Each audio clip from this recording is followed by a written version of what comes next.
ارادہ کر لیتا ہے کہ اب محبوب کو بلا دیا جائے۔ وہ کوشش تو کرتا ہے لیکن اس میں کامیابی نہیں ملتی۔ جیسا کسی ایک شاعر نے کہا نا کہ ہوتی نہیں قبول دعا کر کے عشق کی، دل چاہتا نہ ہو تو دعا میں اثر کہاں۔ بات جو دل سے نکلتی ہے وہ اثر رکھتی ہے۔ تو یہ وہ محبوب کو بلانے کی دعا تو دل سے کرتا ہی نہیں عاشق، تو یہ قبول بھی نہیں ہوتی۔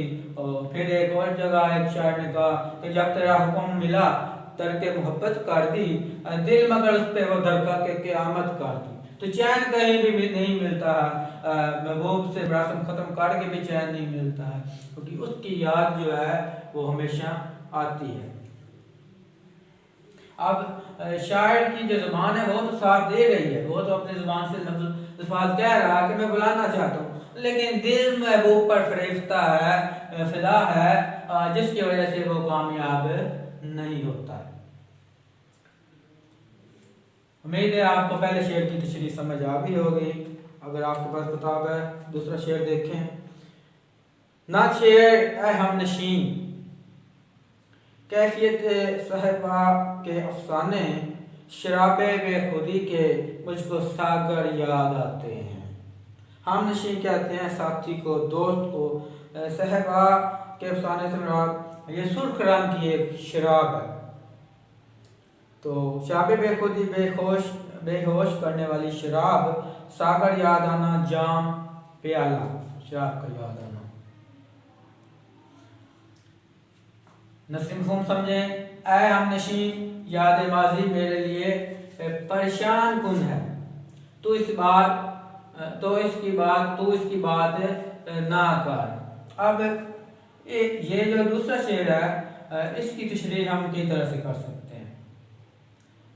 دراصل شاعر یہ کہنا چاہ رہا ہے کہ ماضی میں جو محبوب کے ساتھ لمحات گزرے تو وہ لمحات اب اس کو بہت زیادہ یاد آتے ہیں۔ محبوب کے ساتھ وہ محفلیں جو اس کی ہوتی تھی وہ اس کو یاد آتی ہیں، اس لیے وہ کہتا ہے کہ اب وہ پرانی باتیں نہ چھیڑی جائیں تو اچھا ہے۔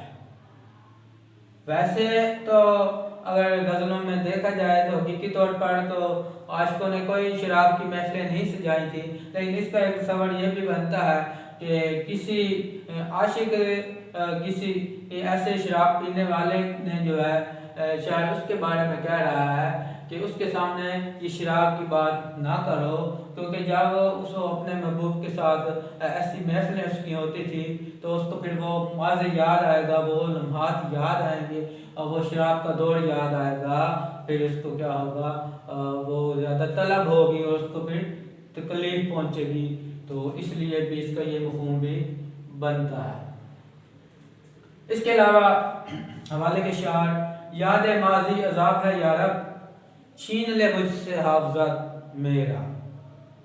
تو ماضی کی جو باتیں ہوتی ہیں، جو حسین لمحات ہوتے ہیں، وہ جب یاد آتے ہیں تو پھر اس کے بعد انسان جو ہے ان لمحات کو یاد کر کے پھر خواہش کرتا ہے کہ کاش وہ ہمیشہ رہتے، لیکن وقت ہمیشہ ایک جیسا نہیں رہتا۔ تو اس بات پر بھی شاعر یہ کہتا ہے کہ اس سے تو اچھا ہے کہ میرا حافظہ ہی نہ رہے، مجھے کچھ یاد بھی نہ رہ جائے۔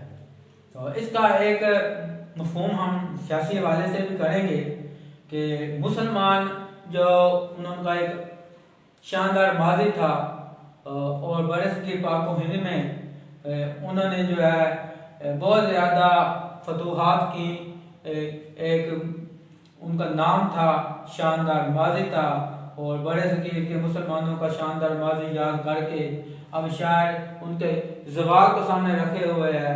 ایک وہ دور تھا کہ مسلمانوں کا عروج تھا، شاندار تھا، ماضی تھا، ان کے اکابرین نے، ان کے اسلاف نے جو ہے بہت زیادہ فتوحات کی تھی، یہاں تک کہ یورپ تک جو ہے گھوڑوں کی ٹاپیں سنائی دیتی تھی، افریقہ کے بہت سے علاقے اور بہت سے یورپی ممالک میں مسلمانوں کی فتوحات ہو رہی تھیں۔ لیکن پھر ایک دم سے ایسا وقت آ گیا کہ مسلمانوں پر زوال آنا شروع ہو گیا، اور پھر یہاں تک کہ برصغیر پاک و ہند میں بھی انگریز قابض ہو گئے۔ مغلیہ دور حکومت پہلے 6 حکمران اچھے تھے، اس کے بعد جو بھی آئے وہ زیادہ اہل نہیں تھے، اور جس کی وجہ سے انگریزوں نے فائدہ اٹھایا اور برصغیر پر بھی انہوں نے جو ہے اپنی حکومت قائم کر لی. تو اس کا ایک مفہوم ہم یہ سیاسی پس منظر میں بھی بنائیں گے اسی شعر کا کہ یہاں پر انگریزوں نے آ کر اپنا تسلط قائم کر لیا اور جس کی وجہ شاعر کو بہت زیادہ صدمہ پہنچا. یہ دیکھیں غالب چھٹی شراب پر اب بھی کبھی کبھی غالب چھٹی شراب پر اب بھی کبھی کبھی پیتا ہوں روز ابرو شب مہتاب میں. تو وہ چیز جو ہے وہ محبوب یا دوست اس کے ساتھ گزارا ہوا لمحات وہ نہیں بھولتے. تو اس لیے مسلمانوں کا شاندار ماضی بھی اس کے اندر آ جاتا ہے. دونوں طرح سے ہم کئی پہلوؤں سے اس کی تشریح کر سکتے ہیں. امید ہے آپ کو شعر کی تشریح بھی سمجھ میں آ گئی ہوگی. حوالے کا ایک شعر اور میں بیان کر دیتا ہوں اسی کے اندر. گلے ملتے ہیں جب آپس میں دو بچھڑے ہوئے ساتھی، ادب ہم بے سہاروں کو بڑی تکلیف ہوتی ہے. تو ماضی کا وہ دور یاد کر کے شاعر پھر تڑپتا ہے. نیکسٹ شعر دیکھیں جی. آتی تو یاد ان کی مہینوں تک نہیں آتی، مگر جب یاد آتے ہیں تو اکثر یاد آتے ہیں. بہت ہی خوبصورت شعر. شاعر کہنا یہ چاہتا ہے کہ عاشق جو ہے یہ محبوب کو بھلا نہیں پاتا. یہ اور بات ہے کہ فکر معاش میں وہ مصروف ہو جاتا ہے، لیکن ان مصروفیات کے باعث وہ محبوب کی یاد کو تھوڑے دنوں کے لیے اپنے سے دور کر لیتا ہے اور اس سے توجہ ہٹ جاتی ہے. لیکن اس کا مطلب یہ نہیں ہے کہ اس نے بالکل بھلا دیا ہے، کیونکہ جب عاشق جو ہے ان معاملات سے ہٹ کر کسی وقت سکون کے لمحات میں ہوتا ہے، تنہائی میں بیٹھا ہوتا ہے، پھر جب محبوب کی یاد آتی ہے تو مسلسل آتی ہے اور پھر اس کو بلانا آسان نہیں ہوتا. اس کی یادوں کا بسیرا جو ہے وہ پھر جو ہے اس کو پر چھا جاتا ہے اور محبوب کی یاد جو ہے اور محبوب کے ساتھ گزرے ہوئے لمحات، وہ حسین پل، اس کی یادیں، اس کی مسکراہٹیں، اس کا باتیں کرنا، اس کے ادا، اس کی ناز و نخرے، وہ ساری باتیں اس کو پھر یاد آتی ہیں اور مسلسل ہی اس کو یاد آتی ہیں اور تڑپاتی ہیں. اور محبوب کی تو عاشق کی سب سے بڑی خواہش محبوب کا وصال ہوتا ہے، لیکن وہ تو ہو نہیں پاتا. لیکن جدائی میں پھر اس کی یادیں ہوتی ہیں اور انہی یادوں کے سہارے ہی ایک عاشق جو ہے وہ زندگی گزارتا ہے. تو پھر اس لیے شاعر نے کہا کہ مجھے محبوب کی یاد بہت زیادہ ستاتی ہے. محبوب کی یاد جب نہ آئے تو مہینوں تک نہیں آتی، لیکن جب یاد آتی ہے تو یہ مسلسل ستاتی ہے. کبھی تو ایسا بھی ہوتا ہے کہ کئی ہفتے کئی مہینے یاد نہیں آتی، لیکن ایک دم سے وہ محبوب کی یاد جو ہے وہ عاشق کو جو ہے مسلسل آتی ہے اور تڑپاتی ہے، کیونکہ اس کے ساتھ گزارا ہوا وقت جو ہے اس کو پھر یاد آتا ہے. فیض احمد فیض صاحب کے بہت پیارے شاعر ہیں. دنیا نے تیری یاد سے بیگانہ کر دیا، تجھ سے بھی دل فریب ہے غم روزگار کے. غم روزگار کے چپڑوں میں کیا ہوا، کچھ دن کے لیے محبوب سے جو ہے ہم بیگانے ہو گئے، یاد نہ آئی، لیکن پھر بھی جس کے ساتھ تعلق ہو اور جس کے ساتھ محبت ہو، پرانی رفاقت ہو، اس کو بلایا نہیں جا سکتا. ایک مدت سے یاد بھی آئی نہ ہمیں اور ہم بھول گئے ہیں تجھے، ایسا بھی نہیں. ٹھیک ہے غم روزگار میں دنیاوی معاملات میں مصروف ہو گئے، لیکن اس کا مطلب یہ نہیں ہے کہ ہم نے تجھے بلا دیا. محبوب کو بلانا آسان نہیں ہوتا.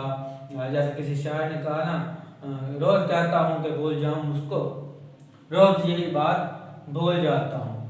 یہ میں نے لکھا بھی ہے. پروین شاکر کا ایک بہت خوبصورت حوالے کا شعر ہے، یہ بھی آپ نوٹ کر لیں. عشق نے سیکھ لیا ہے وقت کی تقسیم کہ اب وہ مجھے یاد تو آتا ہے مگر کام کے بعد. اپنے معاملات نپٹانے کے بعد تنہائی میں جب انسان بیٹھا ہوتا ہے تو پھر یادیں ہوتی ہیں. محبوب کی یاد پھر انسان پر جو ہے ایک عجیب سا معاملہ، ایک عجیب سی کیفیت طاری کر دیتی ہے. عجیب سے اس کے خیالات جو ہے مسلسل اس کو جو ہے آتے ہیں، اس کے ساتھ گزرا ہوا وقت یاد آتا ہے، تو محبوب کو بلایا نہیں جا سکتا. امید ہے آپ کو اس شعر کی تشریح بھی سمجھ آ گئی ہوگی۔ اب ہم آخری شعر کی تشریح سمجھتے ہیں۔ شاعر نے اپنا تخلص استعمال کیا ہے تو اس کو ہم مقطع کہیں گے۔ آخری شعر جس میں شاعر اپنا تخلص بھی استعمال کرے اور وہ آخری شعر بھی ہو تو وہ مقطع ہوتا ہے۔ حقیقت کھل گئی حسرت تیرے ترک محبت کی، تجھے تو اب وہ پہلے سے بھی بڑھ کر یاد آتے ہیں۔ اے حسرت تیرے ترک محبت کی اصلیت ظاہر ہو چکی ہے کہ محبوب تجھ کو پہلے سے بھی زیادہ یاد آتا ہے۔ عاشق جس نے یہ ارادہ کیا تھا کہ اب میں اس سے تعلق ختم کر دوں گا، چھوڑ دوں گا، وہ لوگوں سے بھی کہہ رہا تھا اب میں اس سے جو ہے دور ہو گیا ہوں، اب میں اس کو بلا دوں گا، اب میں اس کو یاد نہیں کروں گا، اب کون اس کے ساتھ تعلق رکھتا ہے کون نہیں رکھتا ہے، وہ کس سے ملتا ہے کس سے نہیں ملتا ہے، مجھے اس سے کوئی غرض نہیں ہے کہ میں تو محبت کو چھوڑ چکا، میں تو محبوب کو اب بالکل چھوڑ دوں گا۔ لیکن پھر ہوتا کیا ہے، بہت زیادہ کوشش کرنے کے باوجود جب عاشق بلا نہیں پاتا ہے پھر اس کی وہی حالت ہو جاتی ہے، تو پھر یہ بات جو ہے دوسرے لوگ بھی جان لیتے ہیں، اس کے دوست احباب بھی، اور پھر اسے یہی کہتے ہیں کہ تمہاری اصلیت ظاہر ہو چکی ہے، تم صرف زبانی کلام ہی کہنے کی حد تک کہ کہتے تھے لیکن حقیقت میں تم محبوب کو بلا نہیں پائے، اب بھی اس کو تم کو اس کی یاد ستاتی ہے، تم اس کے یادوں میں کھوئے رہتے ہو اور تم اپنے محبوب کو بلا نہیں پائے۔ روز کہتا ہوں بھول جاؤں اسے، روز یہ بات بول جاتا ہوں، تو جس کے ساتھ برسوں کی رفاقت ہو محبت کی ہو اس کو بلانا آسان کام نہیں ہوتا، تو یہ بلا نہیں پاتا ہے عاشق اپنے محبوب کو۔ تو امید ہے آپ کو اس غزل کی تشریح بھی سمجھ آ گئی ہوگی۔ فخر بھٹی کے نام سے میرا یوٹیوب چینل ضرور سبسکرائب کریں، دوستوں کے ساتھ زیادہ سے زیادہ شیئر بھی کریں تاکہ علم کا یہ سلسلہ آگے سے آگے بڑھتا رہے۔ دعاؤں میں یاد رکھیے گا۔ اللہ حافظ۔